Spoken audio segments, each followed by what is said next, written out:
Таджикистан закрыл границу с Киргизией. Досмотрите это видео до конца, и вы узнаете, из-за чего вступило в силу такое ограничение. Подписывайтесь на наши обновления, чтобы быть в курсе о всех новинках на нашем канале. Прибывшие граждане в течение 14 дней будут находиться на карантине, где за ними будет вестись наблюдение. Они на время пребывания в карантине будут обеспечены питанием и другими необходимыми условиями. В связи с объявлением пандемии коронавируса и складывающейся эпидемиологической ситуации с 24 марта 2020 года закрываются пограничные пункты пропуска между Таджикистаном и Киргизией до стабилизации ситуации, сообщили в Департаменте информации МИД Таджикистана. С 24 марта в связи со складывающейся ситуацией в Киргизии с объявлением пандемии коронавируса закрываются все КПП на таджикско-киргизской границе до стабилизации ситуации, гласит официальное заявление. Как вы относитесь к таким мерам предосторожности? Свои ответы пишите нам в комментарии под этим видео. По словам представителя, данное ограничение не будет применено в отношении граждан Таджикистана, въезжающих в страну, и граждан других стран, выезжающих из Таджикистана,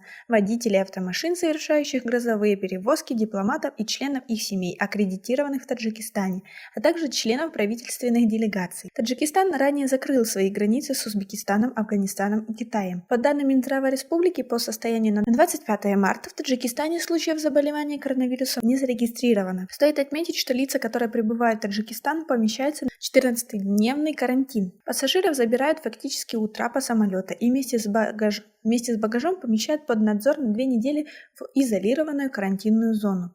Правда, с организацией карантина справляются не всегда и не везде. Так, группу граждан Таджикистана, вернувшихся домой буквально последним рейсом, поместили в условия, не подходящие не то что для медицинской изоляции, но вообще для жизни. Группу привезли в районный кожно-венерологический диспансер, отобрали паспорта, распределили по палатам. Помещения, со слов потенциальных зараженных, были абсолютно не готовы к приему пациентов.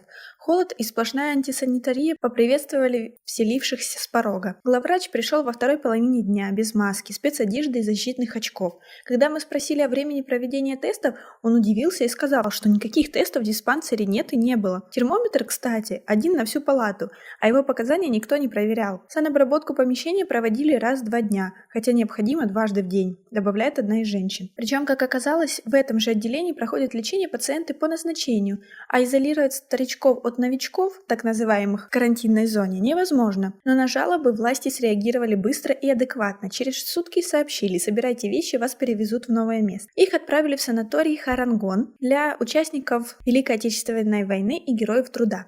Практически люкс на советский манер. Хорошие номера, теплое помещение, все необходимое для карантина. Удобство – это санузел, в каждом номере чайники и холодильники. Люди обеспечены горячим питанием, и врачи заходят по несколько раз в день, довольная девушка говорит. Сейчас карантин все больше похож на карантин, а не на заключение строгого режима. И все благодаря людям, которые выстояли свою точку зрения. Пока в Таджикистане коронавируса не обнаружено, хочется верить, что так и будет дальше. Все необходимые меры были уже предприняты. Сегодня нет необходимости в том, чтобы прекращать занятия в школах, вузах, детских садах, так как в стране не было выявлено ни одного случая заражения коронавирусом. На этом у нас все. Просим оценить наше видео подпиской и лайком. Также у нас есть специальные предложения для тех, кто заинтересован в продвижении своего продукта. Мы предоставляем рекламу на очень выгодных условиях. Подробности будут под видео или же в шапке профиля. До скорой встречи!